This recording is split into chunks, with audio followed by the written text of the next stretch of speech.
হযরত ওমর ছদ্মবেশে মদিনার অলি গলি ঘুরতেছে আল্লাহর কোরআন দেখার জন্যে। হঠাৎ হযরত ওমর দেখতে পায় দুই পাহাড়ের মাঝখানে একটা গিরিপথ। ওই গিরিপথের ভিতরে একটা সুন্দরী মেয়ে ধীর গতিতে হেঁটে হেঁটে চলতেছে।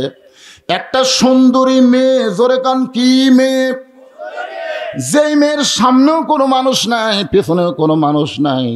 ওমর ফারুক আসমানের দিকে তাকায় বললেন, আল্লাহ। এখান থেকে আমাদের আকীদা নিতে হবে, আল্লাহ কোথায়? ওপরে না, কোন আসমানে। আল্লাহ কোথায়? অনেকে বলে, আমাদের কিছু ভণ্ড আছে, কয় আল্লাহ সব জায়গায়। আল্লাহ যদি সব জায়গায় হয় তাহলে আল্লাহ নবীকে মেরাজে আসমানে নিয়ে যেতেন না। জোরে কোন কথা, ঠিক কথা কন না কেন? হ্যাঁ, মানিস তাওয়া আলাল আরশ। ওমর ফারুক আসমানের দিকে তাকায় বলেন, আল্লাহ, তোমার দুনিয়ায় এত সুন্দরী একটা মেয়ে, যে মেয়েকে দেখলে কলিজা ঠান্ডা হয়ে যায়। এখন আপনারা বলেন তো, ওমর ফারুক যে মেয়েটাকে সুন্দরী বলতেছে, এই মেয়েটার চেহারা দেখে কিন্তু সুন্দরী বলতেছে না। মেয়েটার আপাত মস্তক আল্লাহর আইন পর্দা। মেয়েটা যদি দেখতে কালো হয়, খাটো হয়, এরপরও আল্লাহর আইন পর্দা যদি মেনে চলে, আল্লাহর কোরআন তাদেরকে সুন্দরী মেয়ে বলে। এই যুবকেরা, গলা খাকারে একটা স্লোগান দেওয়া লাগবে। আমি যেই বলবো পর্দানিশী নারী যারা, তোমরা বলবা বিশ্ব সুন্দরী তারা। বলতে পারবা না? পর্দানিশী নারী যারা, আর যে বলবো বেপর্দা নারী যারা, বিশ্ব হারামি না,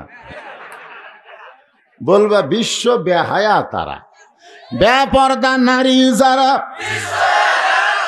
যেমন বাংলাদেশের পরিমণি লুঙ্গি পরা ড্যান্স মারে। জোরে কান কি পরা ড্যান্স মারে? আপনারা বলেন তো, পরিমণির কোনো সম্মান আছে? কোনো লজ্জা নাই। যার কারণে বেপর্দা নারী যারা, বিশ্ব বেহায়া তারা। ওমর ফারুক মেয়েটার দিকে তাকায়া আল্লাহর শুকর আদায় করলেন।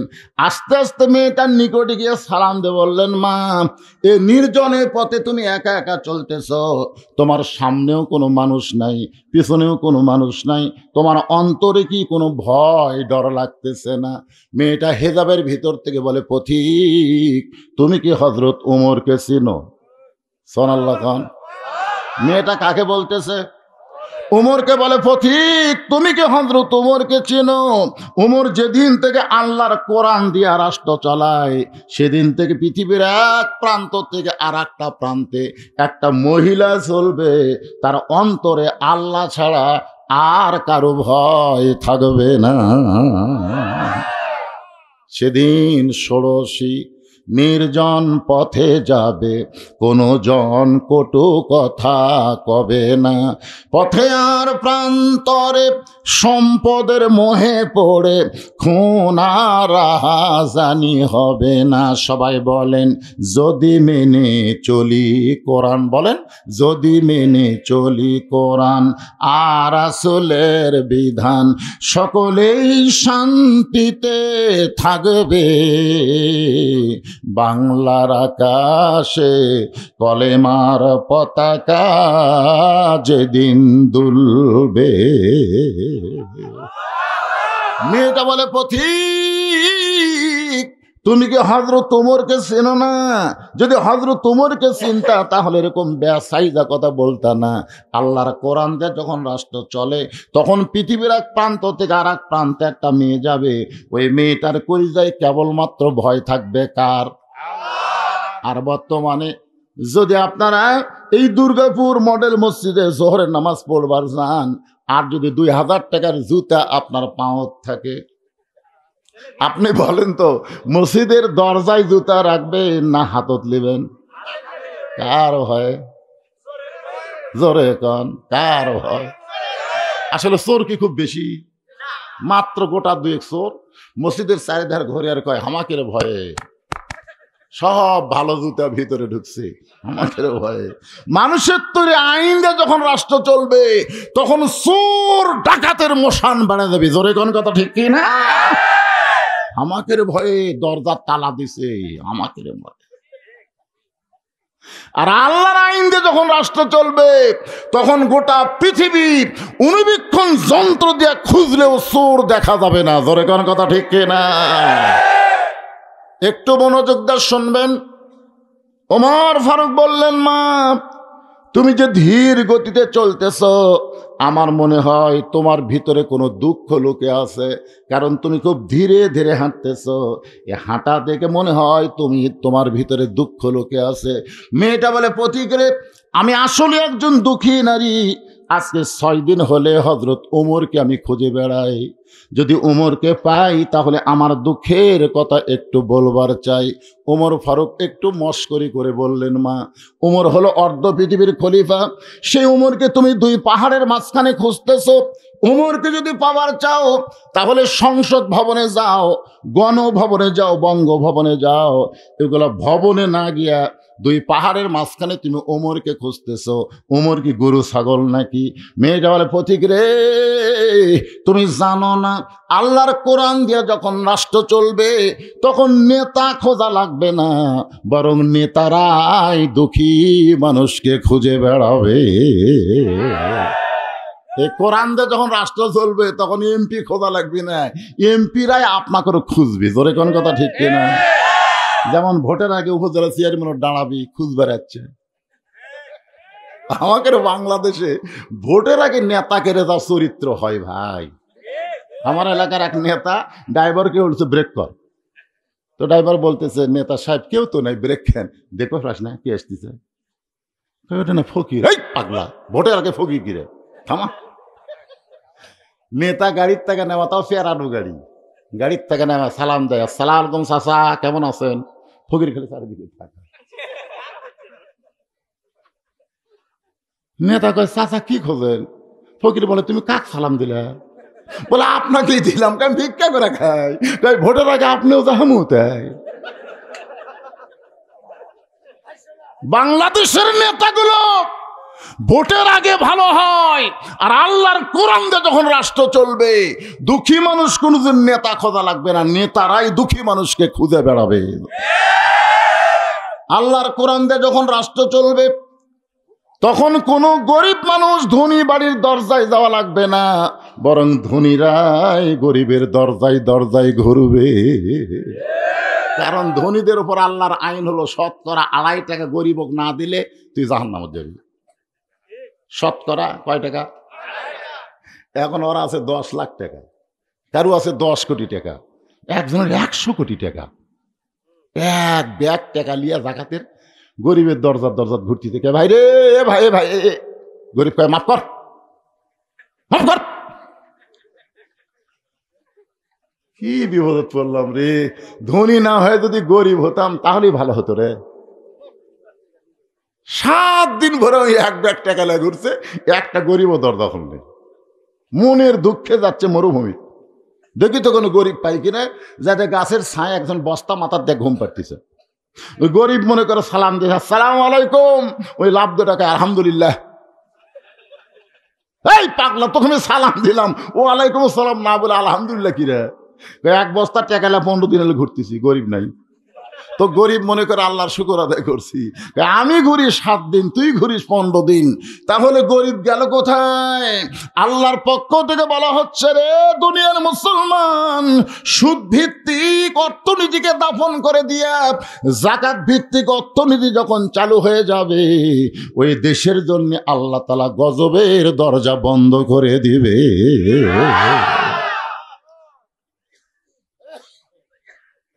মেয়েটা বলতে যে, পথিক আজকে 6 দিন হলো হযরত ওমরকে আমি খুঁজতেছি, আর 1-8 দিনের মধ্যে ইনশাল্লাহ আমি পেয়ে যাব।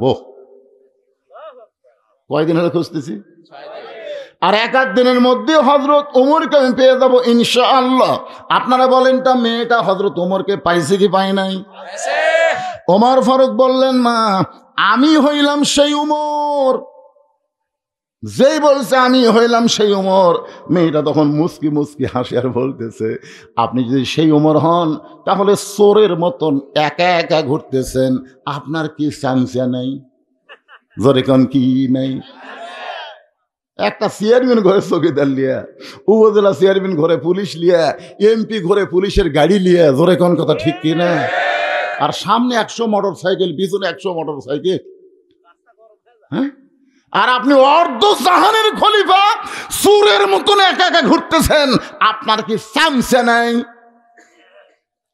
ওমর ফারুক চোখের পানি বের করে বলতেছেন, মা চামচা পালার টাকা আমি পাবো কোথায়?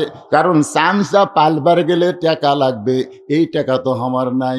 আর জনগণের টাকা না মারলে চামচা পালা যাবে, কথা কয় না কেন? জুমার দিনে হযরত ওমর মসজিদে খুতবা দিচ্ছেন, মাঝখান থেকে এক মুসল্লি দাঁড়ায় বলতেছে, আমির আল মুমিনিন আপনার খুতবা শুনবো না। ওমর ফারুক বলেন, আমার দোষ কি? বলে, আপনার দোষ হলো হামাকরো খাটো পাঞ্জাবি দিয়ে আপনি লম্বা জুব্বা গাওয়াত দিয়ে খুতবা দিবেন। যতক্ষণ পর্যন্ত লম্বা জুব্বার ওয়াজ না করবেন ততক্ষণ আপনার ওয়াজ আমরা শুনবো না। অর্ধ পৃথিবীর খলিফাকে আটকা দিছে, ওয়াজ আটকা দিছে। ওমর ফারুকের চোখ দিয়ে দরদর করে পানি পড়তেছে। এমন সময় আব্দুল্লাহ ইবনে ওমর 6 লক্ষ হাদিসের হাফেজ, 30 পারা কোরআনের হাফেজ, জোরে কোন সুবহানাল্লাহ। অর্ধ পৃথিবীর খলিফার ছেলে কি? আব্দুল্লাহ 6 লক্ষ হাদিসের কোরআনের হাফেজ। আর আমাদের নেতার ছেলেরা কি?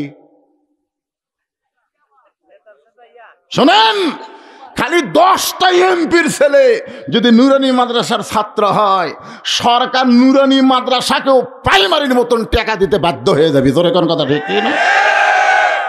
একটা নেতার ছেলে সব কয়টা খালি গরিবের ছেলে পড়ে, গরিবের দিকে সরকার ভোটের সময় তাকায়, গরিবের বন্ধু।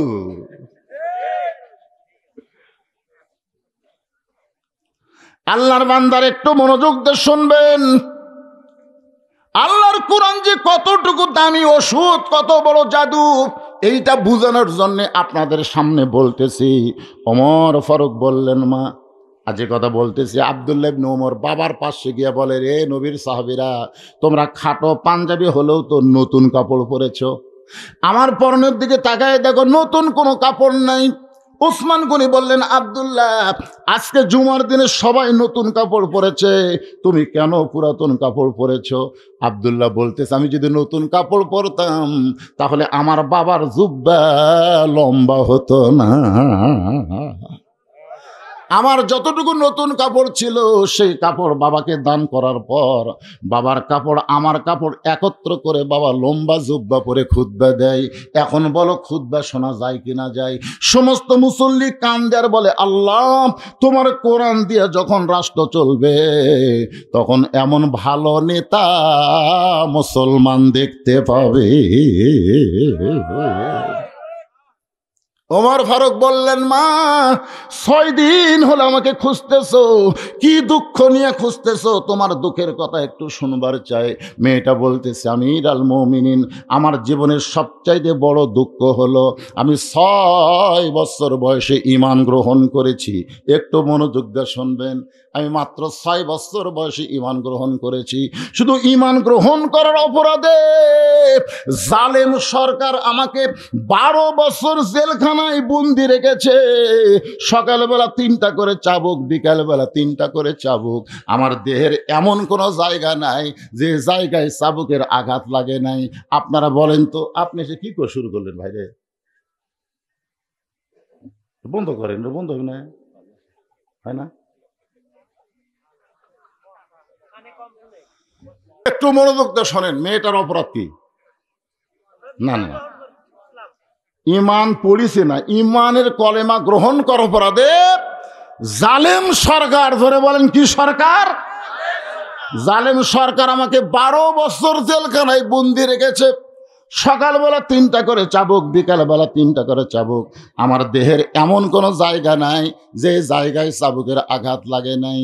আজকে আমাদের বাংলাদেশে মামুনুল হক বউলিয়া ধরা পড়ছে। সাংবাদিক বলতেছে কাবিন আছে। আর শাকিব খান কবে বিয়া করলো বাংলার কেউ জানে না। ওরা বাচ্চা লিয়া মিডিয়ার সামনে হাজির হয়। জোরে কোন কথা ঠিক কি না? কয়েকদিন আগে বই মেলা থেকে হিরো আলমকে ঘাট ধরে বের করে দিছে। ভুয়া ভুয়া কয়ে বের করতে দেয়নি, আপনার দেখেন না? হিরো আলম এক সাংবাদিক সম্মেলন করতে গিয়ে এক সাংবাদিক বলতেছে, ভাই এই যে মেয়েটা আপনার সঙ্গে ঘরে, এটা কি আপনার বউ? ওর সাথে একটা মেয়ে থাকে, উই যা খেপে, আমার ব্যক্তিগত প্রশ্ন করো কেন? হিরো আলমের মতন একজন লুচ্চা একটা বেপর্দা নারী নিয়ে ঘুরে, ওর বিচার হয় না, আর মামুনুল হককে জেলখানায় বন্দি রাখে। জোরে কোন কথা ঠিক না? অপরাধ কি? এই বাংলার মুসলমান, অপরাধ বোঝার দরকার আছে না নাই? মেয়েটা বল শুধুমাত্র ঈমান গ্রহণ করা অপরাধে 12 বছর আমাকে জেলখানায় বন্দি জীবন কাটাতে হয়েছে। সকালবেলা 3টা করে চাবুক, বিকালবেলা 3টা করে চাবুক। আমি যেই দেশের জেলখানায় বন্ধ ছিলাম ওই দেশের নাম হলো রোম দেশ। জোরে বলেন কি দেশ? আপনি যখন রোম পারস্য দখল করলেন তখন আপনি ঘোষণা করলেন মুসলমান কোন রাষ্ট্র যখন দখল করবে ওই রাষ্ট্র তখন আল্লাহর কোরআন দিয়ে চলবে, আর আল্লাহর কোরআন দিয়ে যখন কোনো রাষ্ট্র চলে ওই রাষ্ট্রে জেলখানার কোনো দরকার পড়ে না। ইয়া আমির আল মুমিনিন, জেলখানার দরজা যখন মুক্ত করে দিলেন তখন জেলখানা থেকে আমি বের হলাম, কারণ আমার দাদা খ্রিস্টান, আমার বাবা খ্রিস্টান, আমার 14 গোষ্ঠীর সবাই খ্রিস্টান। খ্রিস্টানদের ঘরের একজন মেয়ে মুসলমান হয়েছি। এখন কোথায় যাব? 12 বছর পর জেলখানা থেকে বের হয়ে আজকে 6 দিন হলে আপনাকে খুঁজতেছি। যদি আপনাকে খুঁজে পাই তাহলে আপনার কাছে এই দুঃখী মেয়েটা একটু আশ্রয় চায়। ওমর ফারুক মুচকি মুচকি হাসলেন, মুচকি মুচকি হেসে বললেন, মা আমি তোমাকে আশ্রয় দিবার পারবো না। মেয়েটা কান্দের বলে, আমির আল মুমিনিন আপনি যদি আমাকে আশ্রয় না দেন তাহলে আমার উপায় কি? ওমর ফারুক বললেন, মা ইসলাম তোমাকে অধিকার দিয়েছে। সুবহানাল্লাহ কন না কেন? আপনারা বলেন তো ইসলামে নারীদের অধিকার আছে না নাই? এই জোরে কোন আছে না নাই? আমার যে মায়েরা পর্দার ভিতরে শুনতেছেন, এরা মিছিল করে নারী পুরুষের সমান অধিকার দিতে হবে, দিতে হবে। নারী পুরুষের সমান অধিকার কেন চান মা? আপনি জানেন না বাপের চাইতে মায়ের দাম 1000 গুণ বেশি? জোরে কোন কথা ঠিক কিনা? মা হচ্ছে নারী, বাপ হচ্ছে মরদ। তাহলে নারী পুরুষের সমান অধিকার চাইলে পায়ের তলে জান্নাত কার? বাপের না মায়ের? তাহলে মায়ের পায়ের তলে যদি জান্নাত হয় সেই মা বাপের চাইতে কত বড়। রাসূল মায়ের কথা 3 বার কছে রে, আর মা বাপের কথা মাত্র 1 বার কছে। নারী যদি মেয়ে হয় ছেলের চাইতে মেয়ের দাম কম না বেশি? কিন্তু এক জায়গায় খালি দাম কম। একটা মেয়ে মানুষের 3টা কাল থাকে, একটা হলো মেয়ে কাল, একটা হলো বউ কাল, একটা হলো মা কাল। জোরে কোন কথা ঠিক কিনা? 3টা কাল বোঝেন না? মেয়ে কাল সেই সময় দাম বেশি, মায়ের মা হলে দাম বেশি, খালি বউ হলে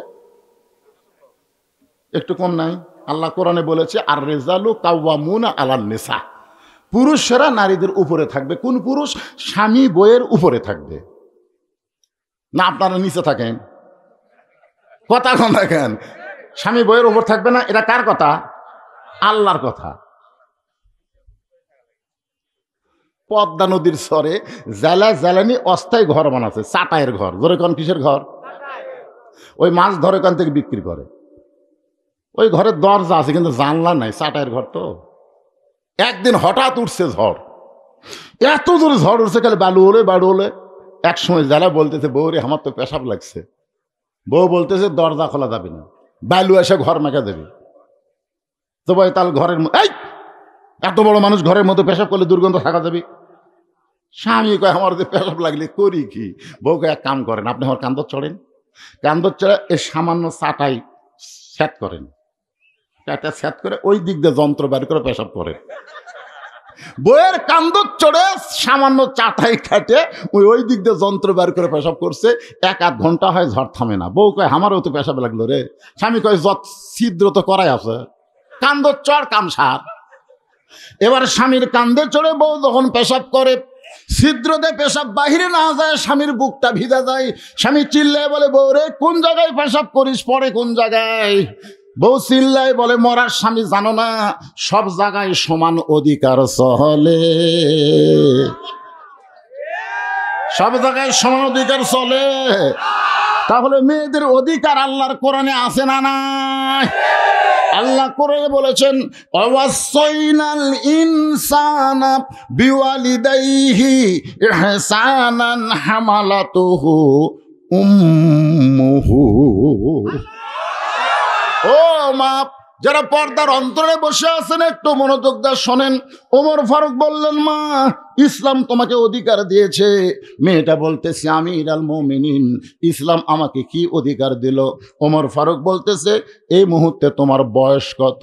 মেয়েটা বলতেছে, 6 বছর বয়স ঈমান গ্রহণ করছি, আর জেলখানার মধ্যে 12 বছর। তাহলে 6 আর 12 যোগ করলে কত হয়? ওমর ফারুক বললেন, মা, এই বয়সে তোমার বহু অধিকার আছে। তার মধ্যে 1 নম্বর অধিকার হলো ভালো একটা, এই ছেলেরা শোনো, ভালো একটা ছেলের সঙ্গে বিয়া বসার অধিকার। কারণ 18 বছরের যৌবন নারী বিয়া ছাড়া থাকা যাবে।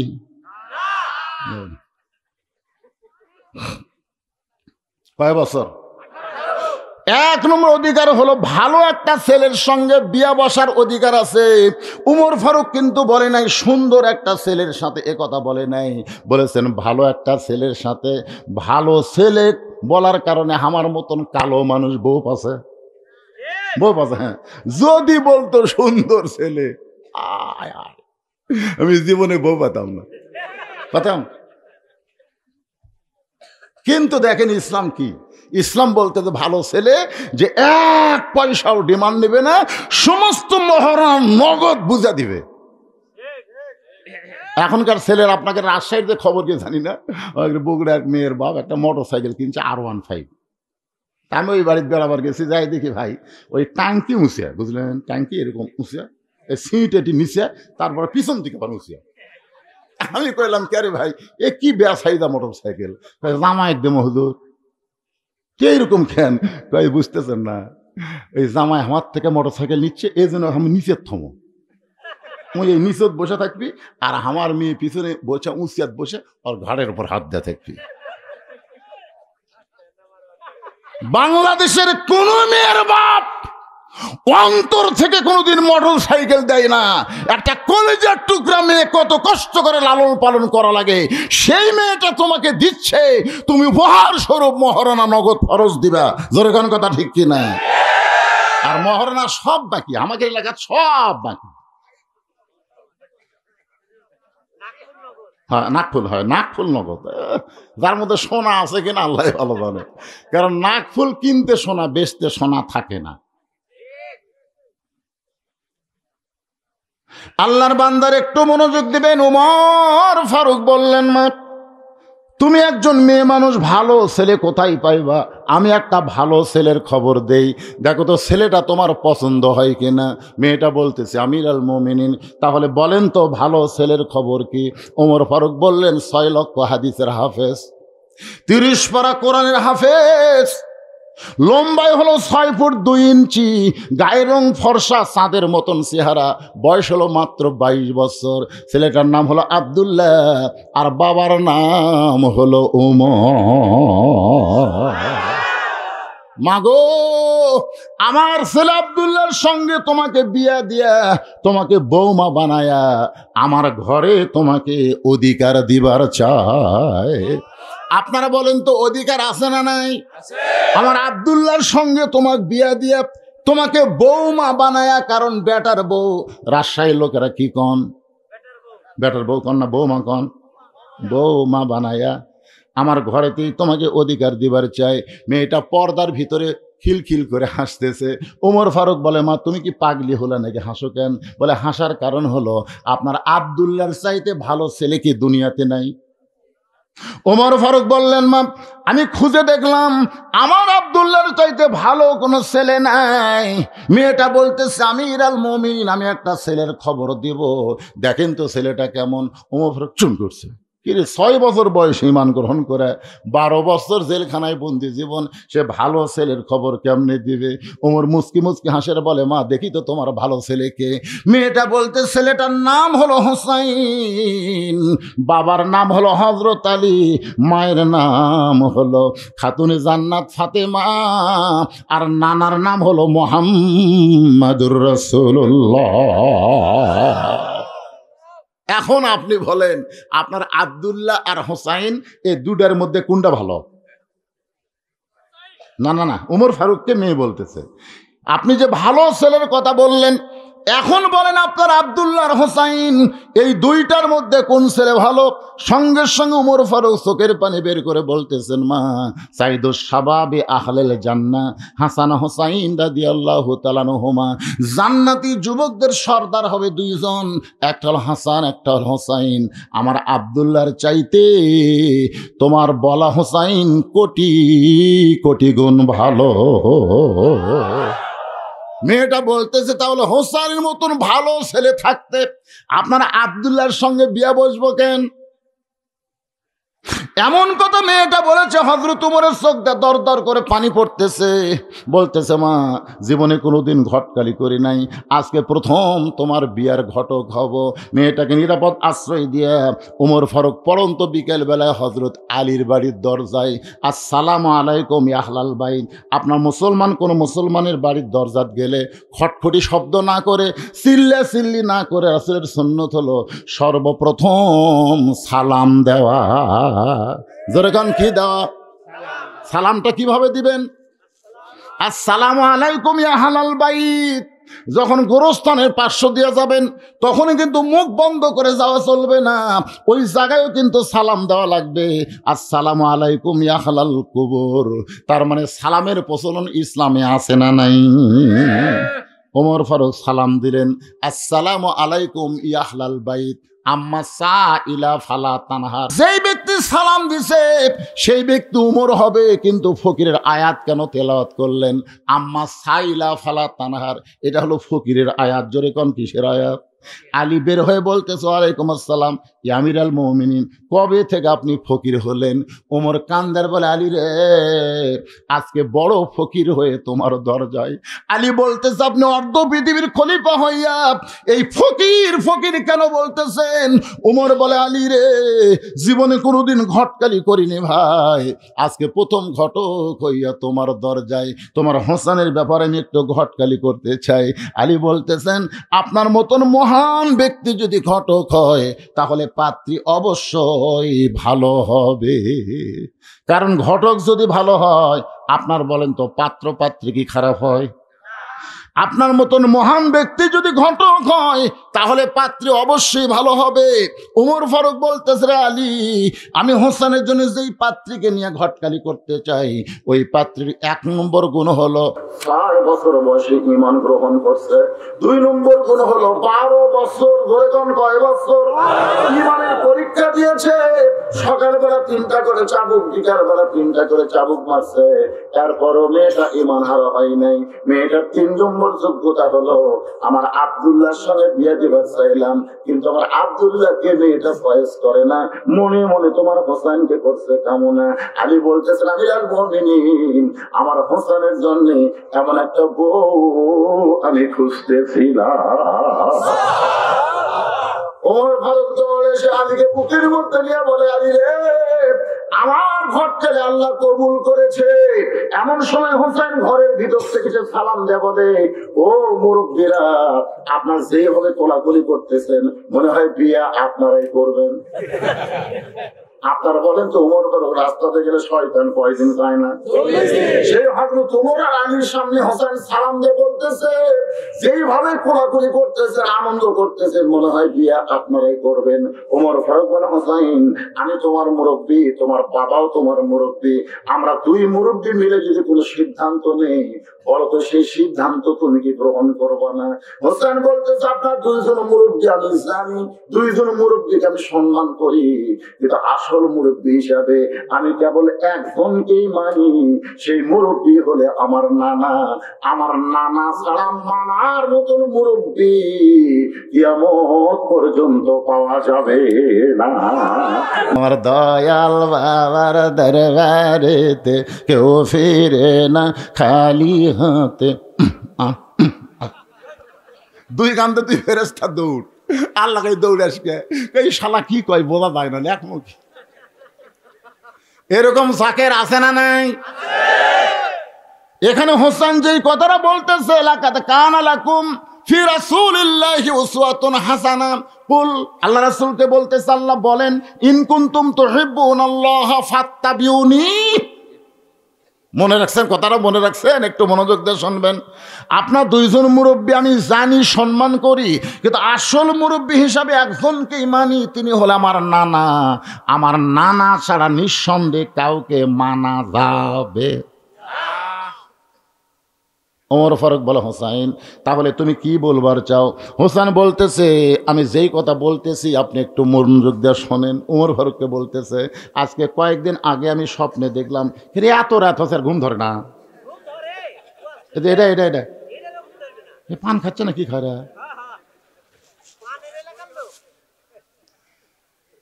একটু মনোযোগ দিয়ে শুনবেন। হোসাইন বলতেছে, কয়েকদিন আগে আমি স্বপ্ন দেখলাম আমার নানা ঘরের মধ্যে আরাম করতেছে। আমি দরজা দিয়ে বললাম, নানু ভাই আমি হোসাইন একটু আপনার কাছে যাবার চাই। আমার নানা বলতেছে, আমি জান্নাতে আরাম করতেছি, এখন দরজা খোলা যাবে না। আমি হোসাইন চমকে গেলাম, ভাঙ্গা ঘরের মধ্যে নানা কথা বলে, আর নানা কয় জান্নাতে আরাম করতেছি, দরজা খোলা যাবে না। হোসেন বলে, আমি জানলার কাছে গিয়ে ফাঁক দিয়ে তাকায় দেখি আমার নানি উরাতকে বালিশ বানায় দিয়েছে, সেই উরাতের উপরে নানা মাথা দিয়া শুয়ে আছে। আমি চিৎকার করে বললাম, নানা ভাই নানির উরাতকে বালিশ বানিয়ে শুয়ে থাকলে কি জান্নাতে থাকা যায়? আল্লাহ নবী বলেন, হোসাইন রে তুই ছোট্ট মানুষ, তুই বুঝবি না, তোর নানির মতন বউ যদি কেউ ঘরে পায় ওই ঘরটা আল্লাহর জান্নাত হয়ে যায়। সবাই বলেন রব্বানা, পড়েন রব্বানা আতিনা ফিদ দুনিয়া হাসানাতাও ওয়া ফিল আখিরাতি হাসানা। তাফসীর কারক বলেছেন দুনিয়ার সৌন্দর্য হলো একটা ভালো বউ। জোরে কোন কি বউ? তো নানির মতন বউ যদি কেউ ঘরে পায় ওই ঘরটা আল্লাহর জান্নাত হয়ে যায়। হোসাইন দৌড়ে গিয়া বাবার লোক ধরে বলতেছে, ও বাবা আপনি সত্যি করে বলেন তো আমার মা আপনার কেমন বউ? বাবা গো আমার মা আপনার কেমন বউ ছিল আপনি একটু বলেন। হযরত আলীর চোখ দিয়ে দর দর করে পানি পড়তেছে। হোসেন বাবার চোখের পানি মুছে দিয়ে বলে, বাবা কাঁদবেন না, আপনি ভালো বউ পাওয়ার কারণে যদি আপনার ভাঙ্গা ঘর জান্নাত হয়, আমার নানা যদি ভালো বউ পাওয়ার কারণে ভাঙ্গা ঘর আল্লাহ জান্নাত বানিয়ে দেয়, তাহলে আমি হোসেন সিদ্ধান্ত নিয়েছি আমার নানা যেমন বিয়ে করেছে, আমার বাবা যেমন বিয়ে করেছে, আমি তেমন একটা মেয়েকে বিয়ে করতে চাই। বিয়ে করার পরে সংসারে যেন কোনো অশান্তি না থাকে, কারণ ভাবিয়া করিও কাজ করিয়া ভাবিও না। এখনকার ছেলেরা খালি পরিমণি দেখে বিয়ে করে। পরিমণি বিয়ে করার পরে উই যে ওভার ডিউটি মারে, তুই জানিস কারে? আপনার ভাই আপনারা বলেন তো পরিমণির হিসাব আছে আর কয়টা মরদ? এই কতক্ষণ এই যে ভোটের আগে একজন বোরকা কাওয়াত দেয়, এইবারে এই মমতাজ যখন ফেল করতে বুঝলেন, মমতাজ ফেল করার পরে আমি 4 রাকাত নামাজ পড়ছি, কারণ এই মেয়ে কিন্তু আমাকে জেল খাটাছে এই মমতাজ। হ্যাঁ আমার এক ওয়াজের মধ্যে, তোমার হুশ নাই আপনারা শোনেন সে ওয়াজের মধ্যে এই মমতাজ যখন পাগলি করছিলাম, এই পাগলি কোয়াতে ওর সামসেরা কয় কিরে হামাকিরি পাগলি কয়। এইবারে যখন ফেল করলো আর মাইয়া মাই ভোটের আগে বোরকা কাওয়াত দিয়েছে, কিন্তু তুই কাপড় খুলে ড্যান্স মারিস আর তুই বোরকা কাওয়াত দেয় মানুষের ধোকা মারিস। আল্লাহর বান্দার একটু মনোযোগ দিয়ে শুনবেন। সেই দিন থেকে সিদ্ধান্ত নিয়েছি আমার নানা যেমন বিয়ে করেছে, আমার বাবা যেমন বিয়ে করে ভাঙ্গা ঘর জান্নাত হয়ে গেছে, আমি তেমন একটা মেয়েকে বিয়ে করব। কারণ ভাবিয়া করিও কাজ করিয়া ভাবিও না। যত পস্তাও বিয়ার আগে পস্তাও, বিয়ার পরে আর পস্তান চলবে না। এটা বগুড়ার ভাষা। রাজশাহীর লোকেরা বুঝতে পারতেছেন? পস্তান বোঝেন? পস্তান উমর ফারুক বলে, হোসাইন তাহলে তুমি কি বোঝাবার চাও? হোসেন বলতেছে, আমি সেই মেয়েকে বিয়ে করব যে মেয়েটা আমার 3টা প্রশ্নের উত্তর দিবার পারবে। জোরে বলেন কয়টা? ওমর ফারুক বলে, হোসাইন তুমি যে 3টা প্রশ্ন করবে বাবা, এই 3টা প্রশ্ন একটু বলো তো, প্রশ্নটা কি? হোসেন বলতেছে, আপনি আমাকে এত বোকা মনে করেন না, আমি যাকে বিয়ে করব তার সামনেই প্রশ্ন আউট করব, দুনিয়ার অন্য কোনো মানুষের সামনে আমার প্রশ্ন আউট করব না। এবার ওমর ফারুক বলে, আলী রে, তোমার হোসেন যে প্রশ্ন করবে তুমি কি জানো নাকি? আলী বলতেছে, জীবনের প্রথম শুনলাম। ওমর ফারুক বলে, আমিও জানি না, তুমিও শোনো নাই, তাহলে মেয়েটা কেমনে উত্তর দিবে? আমার ঘটকালি আল্লাহ কবুল করলো না, আমার ঘটকালি আল্লাহ কবুল করলো না। এই কথা বলে কাঁদতে কাঁদতে ওমর ফারুক যখন চলে যায়, যাদেরকে মেয়েটার ঘরের দরজার সামনে দাঁড়ায় বলে, মা, আমার আব্দুল্লাহকে তুই বিয়ে কর, তোর জীবন বড় শান্তিময় হয়ে যাবে।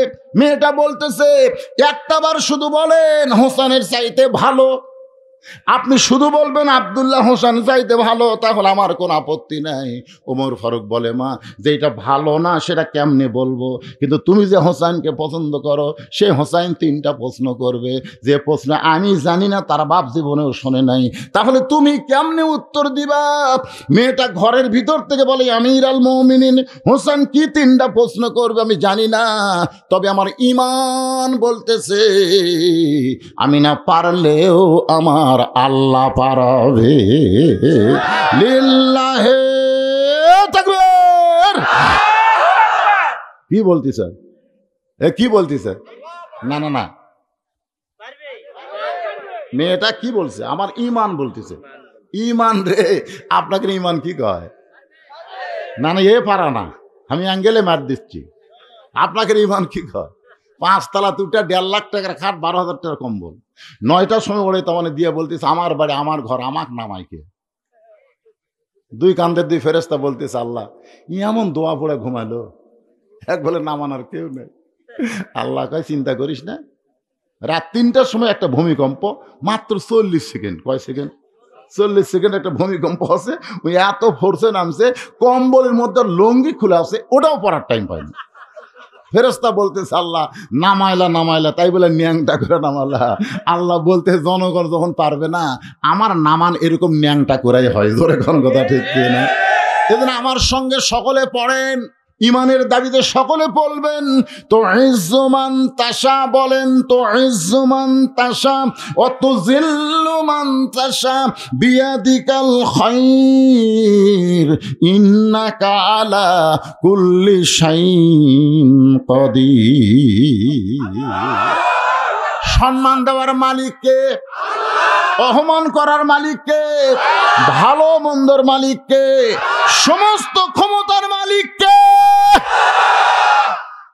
একজনও বাড়িতে নেই ভোটের আগে।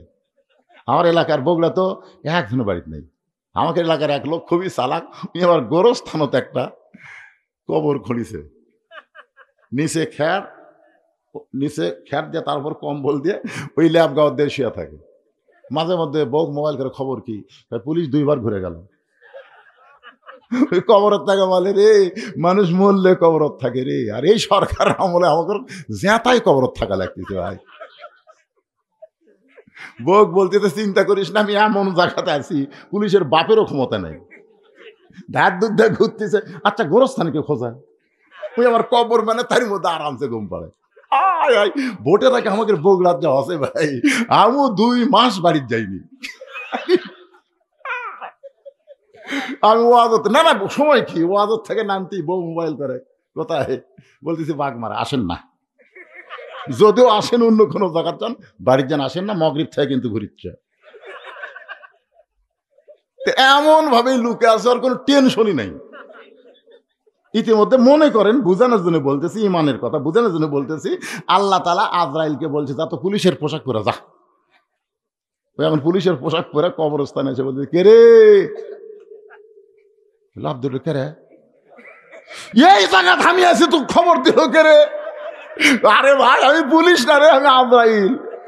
তখন বলতেছে, বর্তমান পুলিশের ভয়ে আজরাইল ধরার কথা মনেই নাই রে। বর্তমান যে পরিবেশ আমাকে দেশে চলতেছে, মানুষ খালি পুলিশ ধরার চিন্তা করতেছে, আজরাইল ধরার চিন্তাই নাই। জোরে কোন কথা রে? ইমানের দাবি নিয়ে বলতে হবে। পুলিশ আপনাকে না ধরলেও আজরাইল কিন্তু আপনাকে ধরবেই। এই ছেলেরা মোটর সাইকেল নিয়ে গেলি মনে হয় ৫-৭ গুঁড়া কিমি ঢুকছে কেন?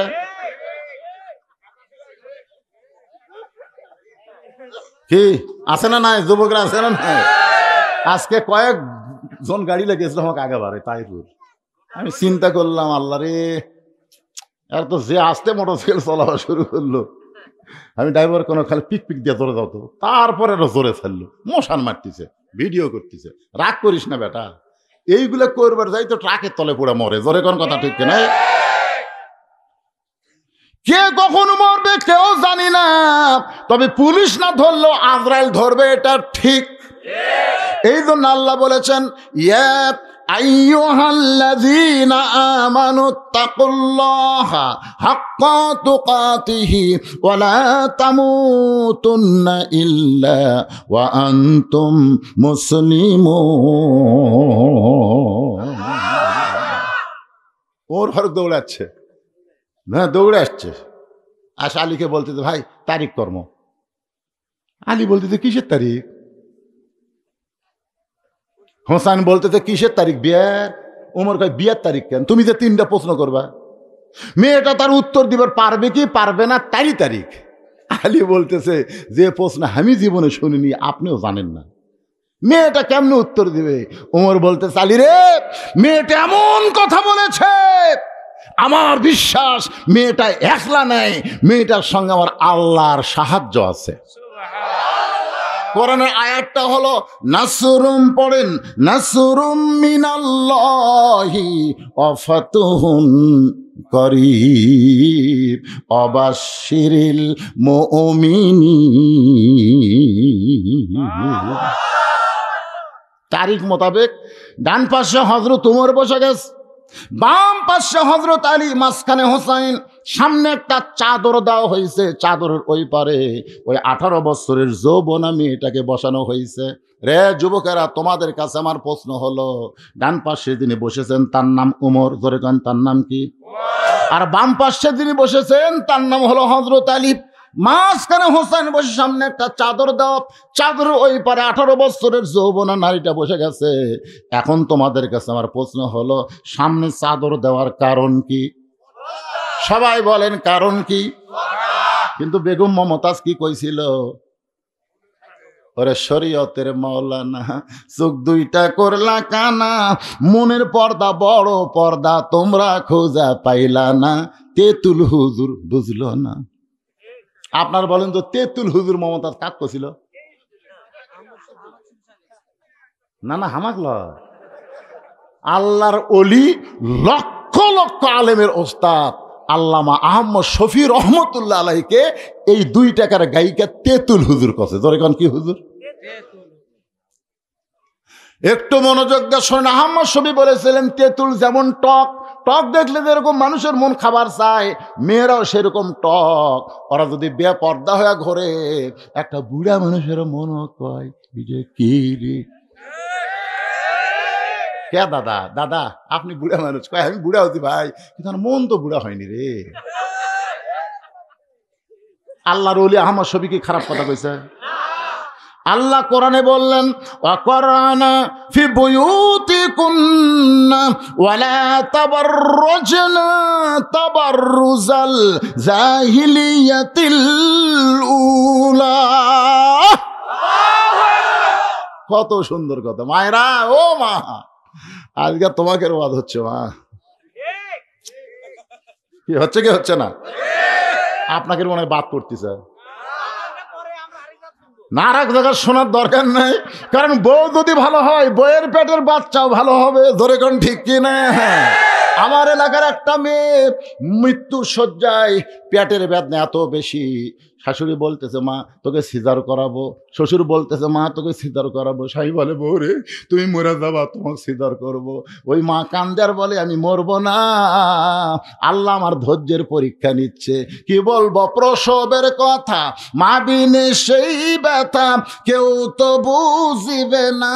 মাজন ঠেকিয়া সন্তানের দায়, অকালে মা মারা যায়, কেন সে মায়ের ভক্তি করো না। এমন দরদি ভাবে কেউ হবে না আমার মা। মা গো, আমার দাদি আমার কইছিল ভাই তোকে বের করার সময় তোর মাথা লম্বা হয়ে গেছিল রে, পরে আমরা থাবে থাবে গোল করছি। দেখছেন আগেকার মায়েরা কত কষ্ট করে সন্তান লিছে, আর এখন স্বামীকে কান্দিস কে? এই কান্দিস না, সিজার করামো, অসুবিধা কি? সিজার করবি? আর সিজার করে দেখে ডাক্তার ঘুমই ভাঙ্গিনি। ওই 2 দিন পরে নর্মালে দুনিয়াতে আসতো, কিন্তু ওই যে ধৈর্য কম, মাইকের ধৈর্য কম, পেট কাটিছে দেখ ঘুমই ভাঙ্গিনি। 3 ডাক্তার বসে কি করা যায়, পেটের মধ্যে বের করে একটা ঘুরান দেন। তখন নার্সক কয় বের করে এইরকম এইরকম একটা ঘুরান দেয়, ঘুরানের চোটে এই যে মাথার ঝাঁকি খাবে ভাই, এই ঝাঁকি খাওয়ার জন্য সিজার করা বাচ্চারা অস্থির হয়ে ওরা কোনো জায়গায় ঠিক মতো বসে থাকে না। জোরে কোন কথা ঠিক, অস্থির। মোবাইল ছাড়া ভাত খায় না, মোবাইল ছাড়া কান্না বন্ধ হয় না। এই সিজার করা আপনারা খুঁজলে দেখবেন 3টা জিনিস। আমার কথার সাথে একমত হওয়া লাগবে। কয়টা? 1 নম্বর হলো বড় ডাক্তারের বউ কোনোদিন সিজার করে না, কারণ সিজার করলে বাচ্চার ক্ষতি, মায়ের ক্ষতি, এই জন্য ডাক্তারের বউ সিজার করে না। 2 নম্বর কথা হলো মৌলবীর বাড়িতে কোনোদিন মিলাদ হয় না, এরা পরের বাড়িতে পড়ায় কিন্তু নিজের বাড়ি হয় না। আর 3 নম্বর কথা হলো পীরের বউ কোনোদিন মুরিদ হয় না, কারণ পীরের বউ জানে আমার পীর মাঝে মধ্যে মুরিদের বইয়ের দিকে তাকায় চোখ মারে, এই শালা লুচ্চার কাছে কে মুরিদ হবি রে। তাহলে কয়টা কথা কইলাম? 1 নম্বর হলো বড় ডাক্তারের বইয়ের সিজার লাগে না, 2 নম্বর কথা হলো মৌলবীর বাড়িতে মিলাদ হয় না, আর 3 নম্বর কথা হলো পীরের বউ মুরিদ হয় না। এই জন্য বউ যদি মুরিদ না হয়, আপনার মুরিদ হওয়া মানে জীবন নষ্ট করা। হইয়েন না, দরকার নাই, বরং আল্লাহর কোরআন নবীর সুন্নাহকে গ্রহণ করেন। লান তাদিল্লু, রাসূল বলেছেন কখনোই তোমরা গুমরাহি হবে না যদি কোরআন আমার সুন্নাহকে গ্রহণ করো। জোরে কোন ঠিক কিনা? ব্যবহার হচ্ছেন ভাই?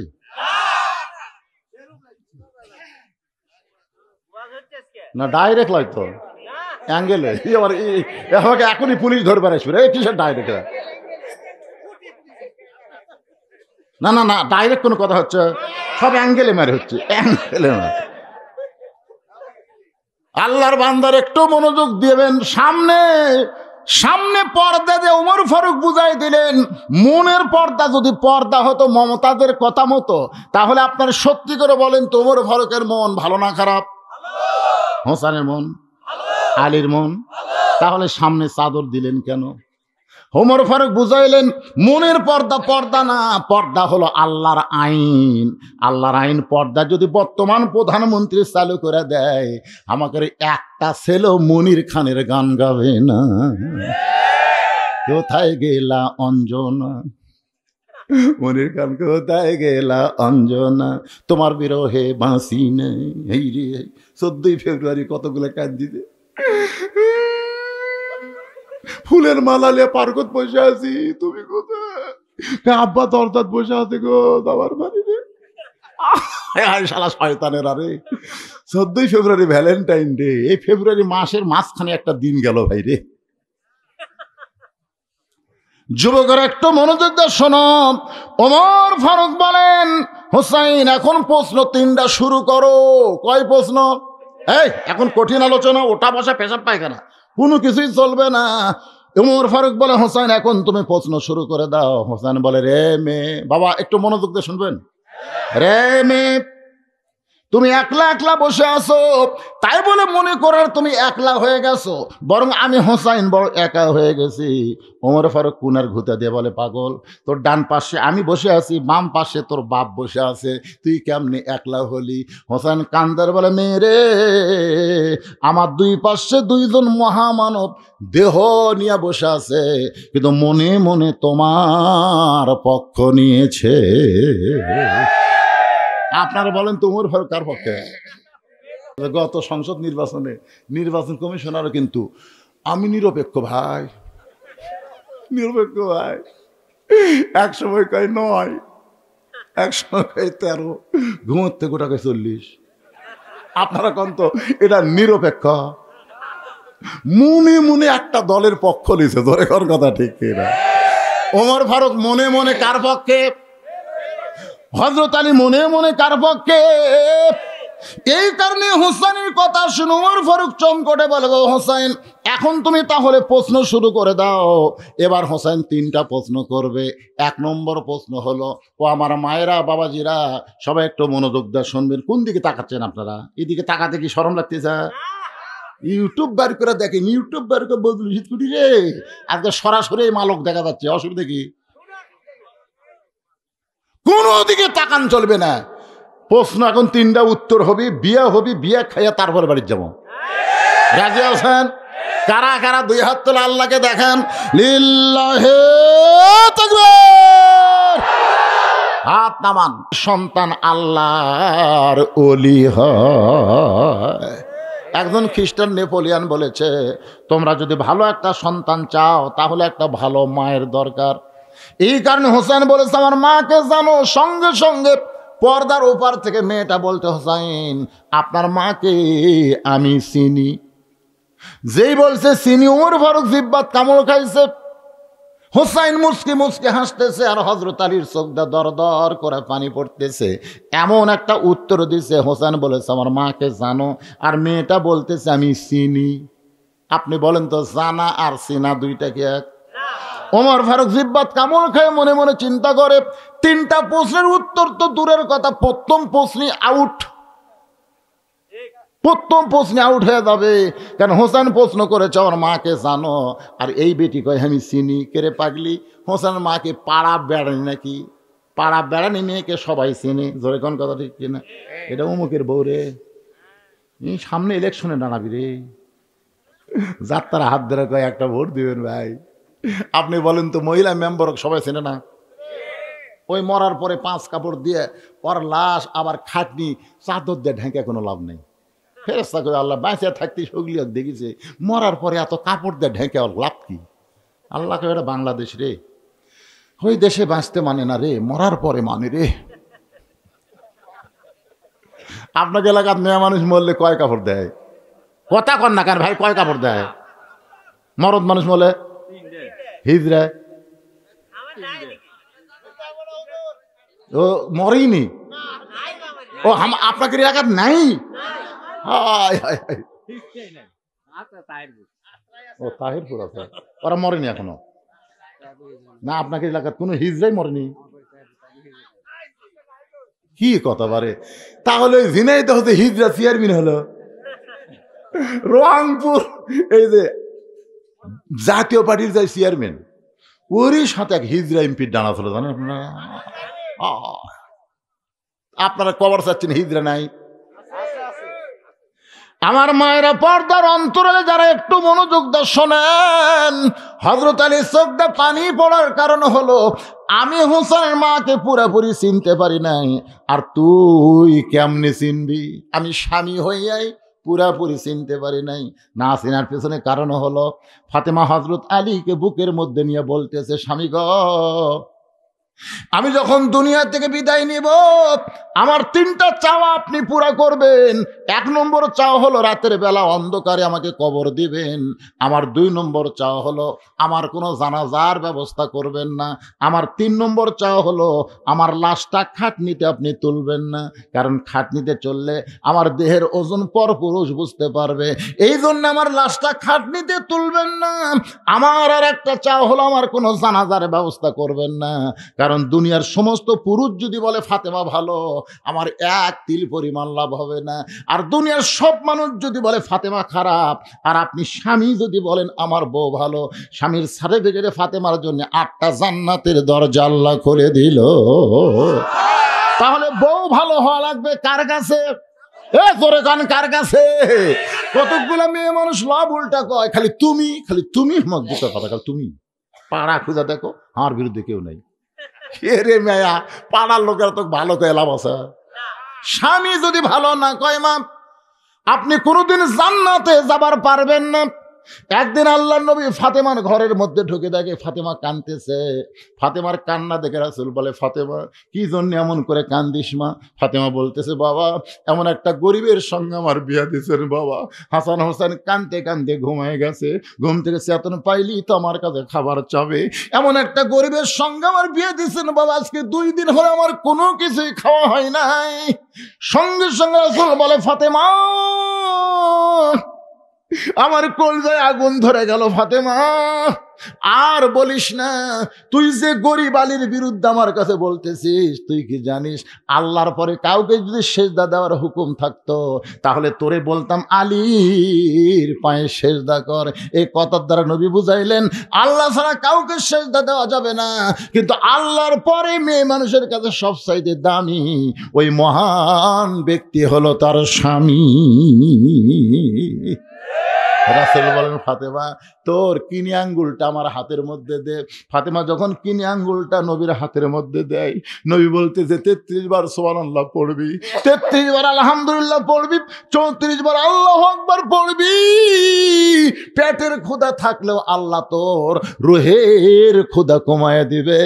এই তুচ্ছ দুনিয়াতে তোর কষ্ট হবে, বিদায় নেওয়ার সঙ্গে সঙ্গে আখিরাতকে আল্লাহ তাআলা সুন্দর করে তোর জন্য সাজায় দিবে।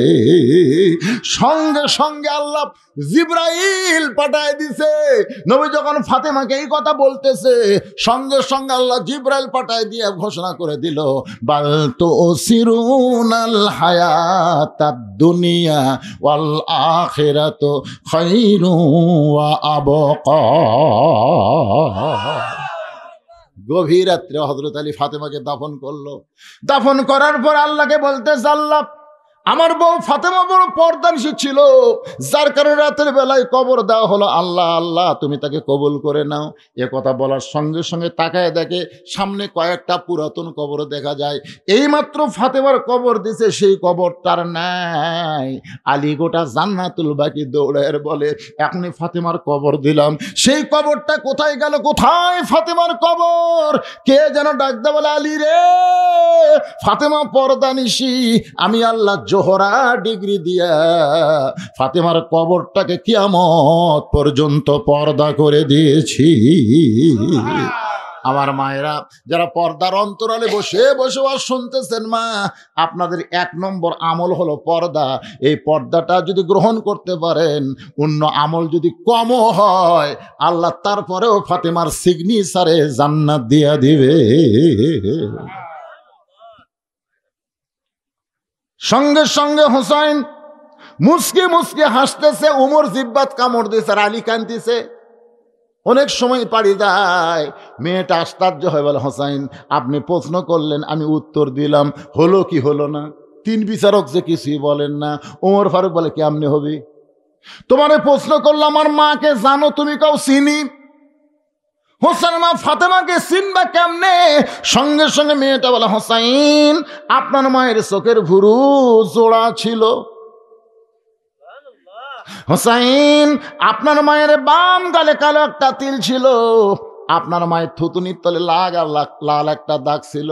আলী চিল্লায় বলে, মা যা বলছিস বলছিস আর বলিস না, এই জায়গায় একজন পরপুরুষ বসে আছে। পরপুরুষের নাম হলো হযরত উমর। যা বলছিস বলিস মা, আর বলিস না। তুই কেমনে বললি ফাতেমা হোসেনের মায়ের চোখের ভুরু জোড়া? এটা আমি বলবার পারবো, কারণ রাসূল বলেছেন কোন স্বামী তার বিবির 2 ভুরুর মাঝখানে একটা চুমা যদি খায়, তার আমল নামায় আল্লাহ খুশি হয়ে একটা ওমরা হজের সওয়াব দিয়া দেয়। খালি সুবহানাল্লাহ কইলে হবে না, এই জায়গাত মারা লাগবে। কোন জায়গাত? মেয়ে মানুষেরা কবি, হুজুর কাম সারছে রে, আমারটা যে বিড়ি খাওয়া খায়, এই জায়গা চুমা খেলে তোমার বমি হবি রে। যারা বিড়ি খান তারা চুমা খাওয়ার আগে বড়ই পাতা গরম করে 1 গিলাস খাবেন, কারণ বড়ই পাতার গরম পানি খাইলে মুখের সমস্ত দুর্গন্ধ আল্লাহ দূর করে দেয়। জোরে গান সুবহানাল্লাহ। এই জন্য মানুষ মরে গেলে আপনারা যে পানি দিয়ে গোসল করান, সে পানির মধ্যে কি দেন? বরে পাতার গরম জলে শোয়া মশারির তলে। বাজান গো, আমার মায়েরা যারা আছেন একটু মনোযোগ দিয়ে শোনেন। চোখের ভুরু জোড়াইটা আমি বলতে পারবো স্বামী হওয়ার কারণে। বাম গালে কালো একটা তিল ছিল। হোসেন বলতে পারবে তার মা হওয়ার কারণে থুতুনির তলে লাল একটা দাগ ছিল। এটা হাসান বলতে পারবে তার মা হওয়ার কারণে। তুমি কেমনে বললে মা, তুমি কেমনে বললা? মেয়েটা বলতেছে, মুরব্বি, ওই রোমের জেলখানার মধ্যে যখন বন্দি ছিলাম, সকালবেলায় শেরদিল কারারক্ষী আমাকে 3টা চাবুক মারতো, বিকালবেলা 3টা চাবুক মারতো। এই চাবুক মারতে মারতে এক সময় আমার গোটা দেহ ঘা হয়ে গেল। ওই ঘায়ের উপরে যখন চাবুক মারে আমার এত কষ্ট হয়, আমি এক সময় বিরক্ত হয়ে বললাম, আল্লাহ তুমি আছো আসমানে আর তোমার নবী আছে মদিনায়, এই রোমের জেলখানায় আমাকে দেখার মতন আর কেউ নাই। এই কথা যেই মাত্র বলেছি হঠাৎ আমার দেহ কাঁপতে কাঁপতে পড়ে গেছে। এক সময় ঘুমের মধ্যে আমি স্বপ্নে দেখি একটা নূরের পুতুলি আমার শেওরের পাশে বসে আমার মাথায় হাত দিয়ে হাত বুলাই। আমি বললাম, কে গো আপনি? জান্নাতের হুরি না বেহেশতের পরি? আমার মাথায় হাত বুলেন, মাথায় হাত বুলেন, সঙ্গে সঙ্গে কাঁদে আর বলে, মা আমি জান্নাতের হুরিও না বেহেশতের পরিও না, আমি হলাম জগৎ বিখ্যাত মা ফাতেমা। এই রোমের জেলখানায় তোমাকে সান্ত্বনা দিবার জন্য আইছি হোসাইন। আমি তখন লক্ষ্য করে দেখি চোখের ভুরু জোড়া, বাম গালে একটা তিল, থুতনির তলে লাল একটা দাগ দেখতে পাই। এর বেশি আর দেখার মতন কোনো উপায় নাই। সঙ্গে সঙ্গে হোসেন কান্দের বলে, রে মেয়ে, 1 নম্বর প্রশ্নের উত্তর যেমন আশা করেছিলাম তার চাইতে 100 গুণ তুমি সুন্দর দিয়েছ। ওমর ফারুক বলতেছে, আলী রে, আমার ঘটকালে আল্লাহ কবুল করছে। হোসেন বলে, এত সহজ না, কেবল 33 পাশে 99 না পাইলে আমি বিয়ে করবো না। প্রত্যেক প্রশ্ন সমান 33। জোরে কোন কত? না, প্রত্যেক প্রশ্ন সমান 33, কেবল পাশে কত? 33 পাইলে তো ঘটকালি কবুল হয় নাই, আরো 2টা প্রশ্ন। ওমর ফারুক বলে, হোসাইন তাহলে 2 নম্বর প্রশ্ন করো। এবার হোসেন বলতেছে, রে মেয়ে, আমার 2 নম্বর প্রশ্ন হলো, তোমার দাদা খ্রিস্টান, তোমার বাবা খ্রিস্টান, যেই দেশে তুমি জন্মগ্রহণ করছো ওই দেশের সবাই খ্রিস্টান, তাহলে 6 বছর বয়সে তুমি ঈমান কোথায় পাইলে? ওমর ফারুক চুপ করছে, কে রে? 2 পাহাড়ের মাঝখানে যখন মেয়েটার সাথে আমার দেখা হলো, তখন এই প্রশ্ন তো আমারই করার দরকার ছিল যে 6 বছরে তুমি ঈমান কেমনে পাইলা? যেই প্রশ্ন আমি উমর করতে পারি নাই সেই প্রশ্ন করলো কে? হোসেন বলতেছে, 6 বছর বয়সে তুমি ঈমান কেমনে পাইলা? মেয়েটা বলতেছে, হোসেন আমি 6 বছর বয়সে ঈমান কেমনে পাইলাম যদি শুনতে চান তাহলে শোনেন। আমি দুনিয়ার সাধারণ ঘরের কোনো মেয়ে না। আমার দাদা হলো রোম সম্রাট কাইসার। পরন্ত বিকাল বেলায় অন্দর মহলে গিয়ে আমার হাত ধরে বলে, নাতনি রে, আজকে রোমের রাজ দরবারে খেলা হবে, তুই কি খেলা দেখতে যাবি? আমি 6 বছরের ছোট্ট মেয়ে দাদার সঙ্গে খেলা দেখার জন্য রোমের রাজ দরবারে আসলাম। দাদার সিংহাসনের পাশে ছোট্ট একটা চেয়ারে আমাকে বসাই দিল। আমি বললাম, দাদু ভাই খেলা দেখার কথা বলে নিয়ে আসলেন, খেলাটা কোন জায়গায়? আমার দাদা বলে, ওই যে তাকায় দেখ। মেয়েটা বলে, হোসাইন 6 বছর বয়স আমি তাকায় দেখি একটা মানুষের চোখ কালো কাপড় দিয়ে বেঁধে রাখছে, ওই মানুষের 2টা হাত কালো রশি দিয়ে আটকায় রাখছে, ওই মানুষের 2টা পা লোহার শিকল দিয়ে আটকায় দিছে। আমি কইলাম, দাদু ভাই খেলা দেখার কথা বলে আমার কি দেখান? আমি তো একটা মানুষ দেখতে পাই। আমার দাদা কাইসার রাগ করে বলে, রে রাতনি, ওইটা মানুষ না, ওইটা মানুষ না, ওইটা হইল মুসলমান। মেয়েটা হোসেনকে বুঝাইতে চাইতেছে 6 বছর বয়সে আমার দাদা যখন বললো এটা মানুষ না, মানুষ না রে, ওইটা মুসলমান, তার মানে বোঝা গেল ইহুদি খ্রিস্টান কোনোদিন মুসলমানকে মানুষ মনে করে না। যদি মানুষ মনে করতো তাহলে ফিলিস্তিনের ছোট ছোট বাচ্চাদেরকে এভাবে গুলি করে হত্যা করতো না। জোরে কোন কথা ঠিক কি না? এমনকি আমাদের প্রতিবেশী ভারত পর্যন্ত মুসলমানকে মানুষ মনে করে না। মুসলমানকে যদি মানুষ মনে করত তাহলে 400 বছরের পুরাতন বাবরি মসজিদ ভাঙ্গা ওই জায়গায় রাম মন্দির বানাবার পারত না। আমি আমার মায়েদের জন্য বলতেছি, কে রে মায়ে, মায়ে শোন, 400 বছর ধরে আমরা যে মসজিদে নামাজ পড়ি সেই মসজিদ ভাঙ্গা ওরা মন্দির বানালো। আপনারা বলেন তো ভারতে কি মন্দির বানানোর জায়গা নাই? তো অন্য জায়গায় মন্দির না বানায় মসজিদ ভাঙ্গা মন্দির বানায় বুঝাই দিল ওরা আর যাই হোক মুসলমানকে দেখতে পারে না। তো যারা মুসলমানকে দেখতে পারে না তাদের স্টার জলসা জি বাংলা তোমরা কেমনে দেখো? তোমাকে কি লজ্জা করে না? আপনা করুক না, আপনি করুক না, ওরকম মারতেছি। এই মা, যারা আমাদের মসজিদ ভাঙ্গা মন্দির বানালো রে, তারকে কোন চ্যানেল বাংলার জমিনে চলতে দেওয়া হবে না। জোরে কোন কথা ঠিক না? ভারতকে আমরা অন্তর থেকে বয়কট করে দিলাম। বাংলাদেশে তারা নামাজ পড়ে না, তারা মসজিদকে জীবনের চাইতে ভালোবাসে, নামাজ পড়ে না। তাহলে আপনাদের গ্রামে মসজিদ ভাঙবে আসবি দেখবেন বেয়া নামাজি জীবন দিবি, দিবি না? নামাজ না পড়ি তাই বলে আল্লাহর ঘর ভাঙবো, এই মরমরে। আসলেই তাই ভাই, আমার এলাকার 2 বেনামাজি গন্ডগোল লেগে বলতেছে বিশ্বাস যদি না করিস মসজিদ সমস্যা। তাই আমি মনে করে নামাজ পড়িস, নামাজ না বললে কি হুজুর মসজিদ আল্লাহর ঘর বিশ্বাস করি। মেয়েটা বলতেছে হোসাইন আমি আমার দাদাকে বললাম দাদু ভাই ওই মুসলমানকে নিয়ে আপনি কি খেলা দেখাবেন? আমার দাদা বলে ওই যে তাকায় দেখ। মেয়েটা বলে 6 বছর বয়সে আমি তাকায় দেখি বিশাল একটা আগুনের চুলা দাউ দাউ করে জ্বলতেছে। সেই চুলার উপরে বিশাল একটা ডেকসি, মনে মনে তেল, নিচের আগুনের তাপে তেলগুলো টকবক টকবক করতেছে। আমার দাদা বলতেছে নাতনি রে আজকের খেলা হলো ওই মুসলমানকে হাত বান্ধা ওই আগুনের তেলের মধ্যে ফেলে দেব, মুসলমান পুরো ছাই হয়ে যাবে। আজকের খেলার নাম হলো মুসলমান মারার খেলা। মেয়েটা বলে হোসাইন আমি 6 বছরের ছোট্ট মেয়ে বললাম দাদু ভাই ওই মুসলমানকে কি না মাইরা খেলা বন্ধ করা যায় না? এই খেলা কি বন্ধ করা যায় না? আমার দাদা বলতেছে 100 বার যায়। খালি মুসলমান একবার যদি বলে আমি আল্লাহ রাসূল মানি না, খালি একবার বলবে আল্লাহ রাসূল মানি না, আমি চোখের বাঁধন খুলে দিব, আমি হাতের বাঁধন খুলে দেব, আমি পায়ের বাঁধন খুলে দেব।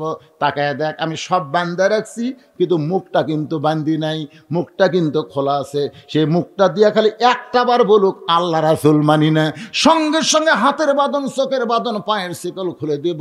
তার মানে বোঝা গেল সব বান্ধা তো একটা বান্ধেনি, তার নাম কি? আর আমাদের বাংলাদেশে সব খোলা আছে কিন্তু একটা জিনিস বান্ধা দিছে তার নাম হলো মুখ। কয়েকদিন আগে 620 টাকা সার গরুর গোস্ত বুঝলেন, তখন 1 কেজি কিনছে। এখন জামাই আসছে, জামাই আসার পরে বলতেছে জামাই এলো 2 কেজি গোস্ত নিয়ে আসো। তাহলে 620 করে হয় 2 কেজি কত হয়? 1240 লয় 1300 লেগে গেছে। লিয়ে যা বলতেছে ভাই 2 কেজি গোস্ত দাও। তো 2 কেজি গোস্ত লিয়ে 1300 টাকা দিছে। গোস্তালা বলতেছে না ভাই 1400।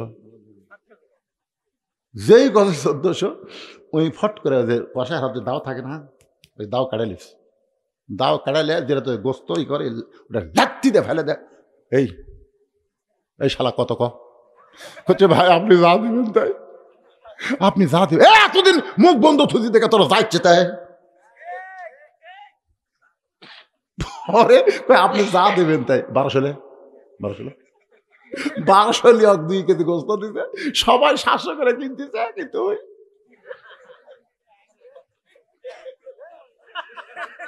আজকে আমাদের বাংলাদেশে সব খোলা কিন্তু মুখ বন্ধ। তাহলে এই মুখ বন্ধ হওয়ার কারণে জালেমের জুলুম দিন দিন বাড়তিছে। তোর কথা কন না, কথা কন না, মুখ আর বন্ধ হওয়া যাবে না। মেয়েটা বলতেছে হোসাইন আমি আস্তে আস্তে মুসলমানের কাছে গিয়ে বললাম ও মুসলমান আমার দাদা তোমাকে হত্যা করার জন্য আগুনের চুলা জ্বলাইছে, তেলগুলো টকবক করতেছে, এখনই তোমাকে উত্তপ্ত তেলের মধ্যে ফেলে দিয়ে আমার দাদা তোমাকে হত্যা করবে। তুমি যদি বাঁচতে চাও তাহলে খালি একটা বারের জন্য বলো আল্লাহ রাসূল মানি না। খালি একটা বার যদি বলো আল্লাহ রাসূল মানি না, তোমার হাতের বাঁধন খুলে দিবে, তোমার চোখের বাঁধন খুলে দিবে, তোমার পায়ের শিকল খুলে দিবে। মুসলমান তখন বলতেছে, ও ছোট্ট মেয়ে, তুমি ছোট মানুষ দেখে তুমি জীবনের গুরুত্ব দিচ্ছ, কিন্তু যারা প্রকৃত মুসলমান হবে দরকার হলে ফাঁসির মঞ্চে যাবে, দরকার হলে আগুনের চুলার মধ্যে যাবে, কিন্তু এক মুহূর্তের জন্য আল্লাহ রাসূল ছাড়বে না। মুসলমান দুনিয়ার সব ছাড়তে পারে, কিন্তু আল্লাহ রাসূল ছাড়বে। দরকার হলে জীবন দিবে, কিন্তু বাতিলের সঙ্গে আপোষ করবে। কারা কারা করবেন না, দুই হাত তুলে আমার আল্লাহরে দেখা। লিল্লাহি তাআলা, হাত নামান। আল্লাহ আল্লাহ, এই গভীর রাত্রে তাহাজ্জুদের সময় যারা হাত তুলেছে আল্লাহ তাদের ঈমানকে কবুল করে না। জোরে কোন আল্লাহুম্মা আমিন। বাজান গো, একটু মনোযোগ দিয়ে শোনেন। ছোট্ট মেয়েটা বলে, হোসাইন আমার দাদা বলতেছে আর দেরি করিস না, ওই মুসলমানকে হাত পাও বাঁধা উত্তপ্ত তেলের মধ্যে ফেলে দাও। মেয়েটা বলতে, দাদা একটা মানুষ জীবন্ত মানুষকে হত্যা করবেন, আমি এই খেলা দেখবো না। আমার দাদা বলতে, দেখার জন্য তোরে নিয়ে আইছি, দেখতেই হবে। আমাকে জোর করে দাদা আটকায় দিল। আমি তাকায় দেখি সৈন্যগুলো যখন ওই মুসলমানকে আগুনের চুলার দিকে আনতেছে, ওই মুসলমান বীর বীর করে কি যেন বলতিছে, আমি তখন বুঝবার পারি নাই। কিন্তু রোমের জেলখানার মধ্যে মুসলমান অবস্থায় থাকতে গিয়া বুঝবার পারছি, ওই মুসলমান বীর বীর করে বলেছে, ওয়ালা তাকুলু লিমান ইয়কতালু ফি সাবিলিল্লাহি আমওয়াতুন বাল আহয়াউ ওয়ালাকিন লা তাশউরুন। আল্লাহ রাস্তায় যাদেরকে হত্যা করা হবে, আল্লাহ রাস্তায় যাদেরকে গুলি করা হবে, তাদেরকে তোমরা মৃত্যু বলো না, আমি আল্লাহ বলতেছি তারা জীবিত।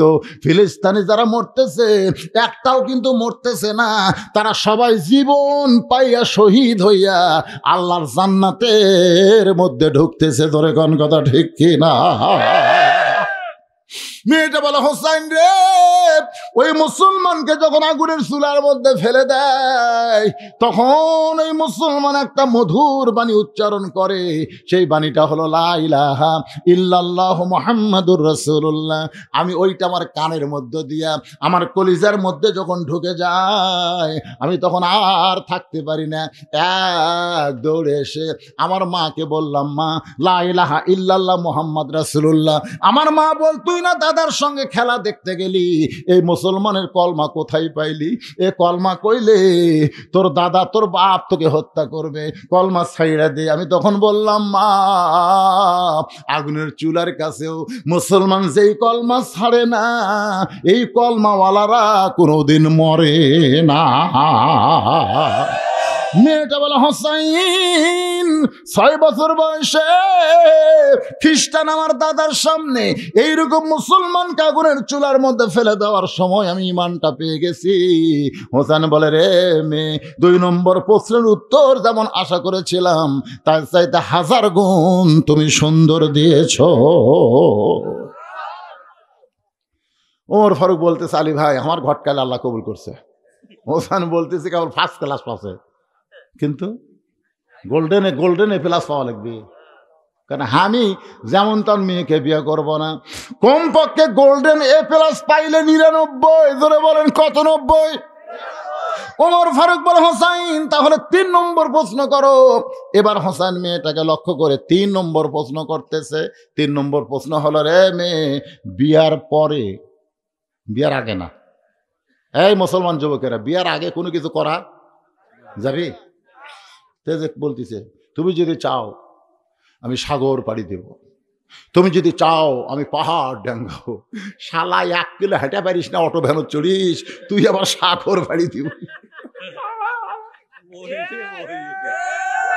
এমন কথা কয়, তুমি যদি চাও পাহাড় ডাঙ্গাবো, পাহাড় ডাঙ্গাবো তুই? এরকম কিন্তু ভীমরতি আছে না নাই? কোন প্রেমের নাম 1 রাত দেখিনি গো, মনে হয় সারা জীবন তোমাকে দেখিনি। বিয়ার আগে মানুষ অনেক কথাই বলে, কিন্তু জান্নাতি যুবকদের সর্দার হোসেন বলতেছে, রে মেয়ে, আমার 3 নম্বর প্রশ্ন হলো, বিয়ার পরে আমার সঙ্গী তোমার থাকতে হবে। মেয়েটা ছোট বাচ্চার মতন কাঁদতেছে। ওমর ফারুক চমকে বলে, মা, দুইটা কঠিন প্রশ্নের উত্তর তুমি দিয়া দিলা, আর এই সহজ প্রশ্নের উত্তর না দিয়া কাঁদতেছে।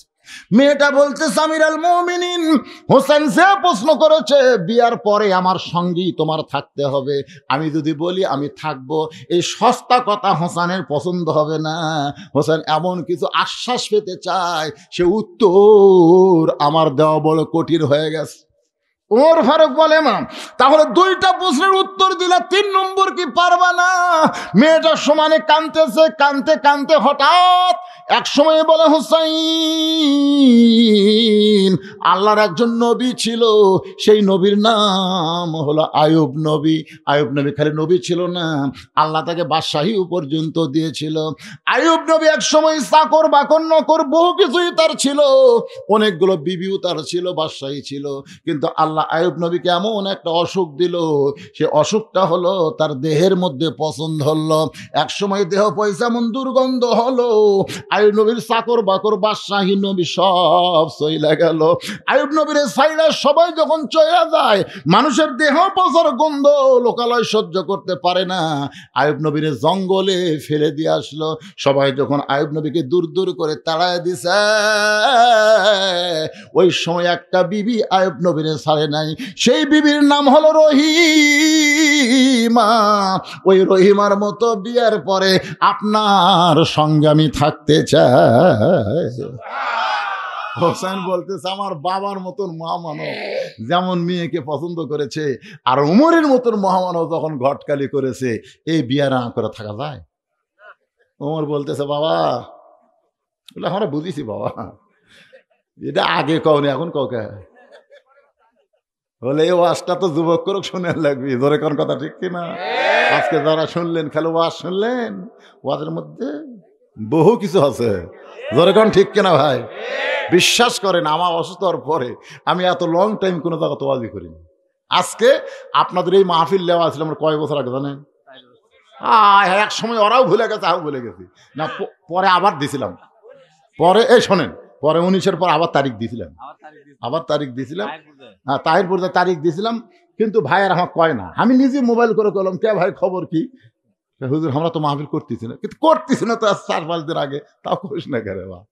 মানে একটা মার দেওয়া দিছে আমাকে, বুঝলেন? তো যাই হোক, আজকে এখানে আসার পর আমি খুশি যে আপনারা যে কয়জনই হন, একেবারে এই পর্যন্ত যে মনোযোগ দা প্রাণ ভরে কথাগুলো শুনলেন। অসুস্থ মানুষ দীর্ঘ সময় খালি শ্রোতার সাইজ ভালো বলে আলোচনা করতে পারলাম। আল্লাহ পাক আমাদের সবাইকে, বিশেষ করে এই মাদ্রাসাকে কবুল করুক, ধরে কোন আমিন। আপনার সবসময় মাদ্রাসার দিয়ে খালি টাকা দিলে হবে না ভাই, আপনাকে সন্তানগুলো এই মাদ্রাসায় ভর্তি করে দেওয়া লাগবে। আপনি কি চান? ওয়াজের প্রথমেই বলেছি, আপনার সন্তানকে না পাক করবেন না পাক করবেন? তো পাক যদি করবার চান, প্রাইমারি না দিয়ে এই নুরানি মাদ্রাসায় ভর্তি করে দিবেন ইনশাআল্লাহ। আল্লাহ কবুল করুক। ইস্তিগফার, আস্তাগফিরুল্লাহ আল্লাযী লা ইলাহা ইল্লা হুয়াল হাইয়ুল কাইয়্যুম ওয়া তুবু ইলাইহি। আল্লাহুম্মা আমিন।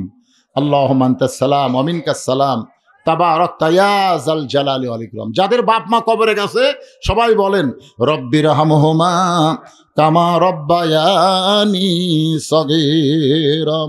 রব্বানা যালামনা, পড়েন আদম নবীর তওবার আয়াত, রব্বানা যালামনা আনফুসানা ওয়া ইল্লাম তাগফির লানা ওয়া তারহামনা লানাকুনান্না মিনাল খাসিরিন। আল্লাহ, তোমার নবীর ঘর মাদ্রাসাকে মহব্বত করে নগদে বাকিতে যারা দান করেছে, আল্লাহ সকলের দানগুলোকে কবুল করেন। আমার ভাই বলতেছে আমার বাবার মেন্টালি সমস্যা, সব অসুস্থ, আল্লাহ আমি সহ যারা অসুস্থ সবাইকে সুস্থতার নিয়ামত দান করে দেন আল্লাহ।